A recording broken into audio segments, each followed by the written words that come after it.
ಗಿಡ ನೋಡ್ರಿ ಯಾವ್ದು ಸರ್ ಸೊ ಇದು ನೋಡ್ರಿ ರೈಟಿಯಾ ಟಿಂಕ್ಟೋರಿಯಾ ಅಂತ ಇದ್ರ ಹೆಸರು. ಓಕೆನಾ. ಇದೇನು ಕನ್ನಡದಲ್ಲಿ ಮುದ್ದೆ ಕೋಲಿನ ಗಿಡ ಅಂತ ಕರೀತಾರೆ. ಆಯ್ತಾ.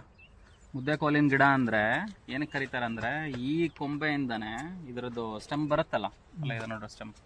ಆಯ್ತಾ. ಇದ್ರ ಸ್ಟೆಮ್ ಇಂದ ಮುದ್ದೆ ಕೋಲ್ ಮಾಡ್ತಾರೆ. ಆಯ್ತಾ. ಸೊ ಹಂಗಾಗಿ ಇದನ್ನ ಮುದ್ದೆ ಕೋಲಿನ ಗಿಡ ಅಂತ ಕರೀತಾರೆ. ಅಂದ್ರೆ ಇದರಲ್ಲಿರೋ ಕಂಟೆಂಟ್ ಏನೋ ನಮ್ಮ ಫುಡ್ ಜೊತೆಗೆ ಜಾಯಿನ್ ಆದಾಗ ಅದು ಆರೋಗ್ಯದ ಮೇಲೆ ಎಫೆಕ್ಟ್ ಮಾಡುತ್ತೆ. ಅದಕ್ಕೋಸ್ಕರ ಅದನ್ನ ಇದೇ ಕೋಲಿಂದಾನೆ ಮುದ್ದೆ ಕೋಲನ್ನು ಮಾಡ್ತಾರೆ. ಆಯ್ತಾ.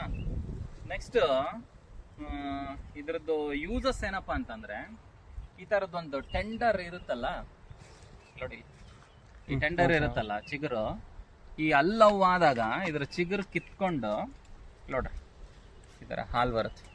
ಆಯ್ತಾ. ಇದನ್ನ ಎಲ್ಲಿ ಅಲ್ಲಿ ಲವ್ತಾ ಇರತ್ತೋ ಆ ಪ್ಲೇಸಲ್ಲಿ ಸುಮ್ಮನೆ ಇಟ್ಕೊಳೋದು. ಆಯ್ತಾ. ಇಟ್ಕೊಂಡ್ರೆ ಅಲ್ಲಿ ಲವ್ ಕಡಿಮೆ ಆಗುತ್ತೆ.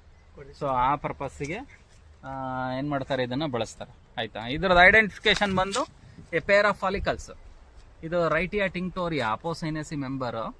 ಆಯಿತಾ. ಎ ಪೇರ್ ಆಫ್ ಫಾಲಿಕಲ್ಸ್ ಬಂದಿದೆ ನೋಡ್ರಿ. ಅಂದರೆ ಒಂದೇ ಫ್ಲವರಿಂದ ಸೊ ಅಪೋಕಾರ್ಪಸ್ ಕಂಡೀಷನ್ನಲ್ಲಿರೋ ಓವರಿಯಿಂದಾಗಿ ಸೊ 2 ಫ್ರೂಟ್ಸು ಬಂದಿರೋ ಅಂಥದ್ದು. ಓಕೆನಾ.